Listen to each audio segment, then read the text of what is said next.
See, it's very flexible. It seems like rubber, but it's not.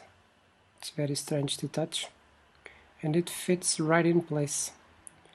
In the instructions it says that we should cut it to the size of the chip, but I don't see where that's necessary here, as it fits the space exactly where it should.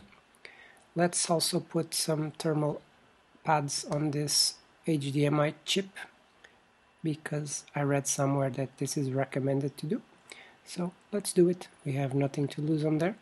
So let's just do the cuts on the size that we need and put it in place.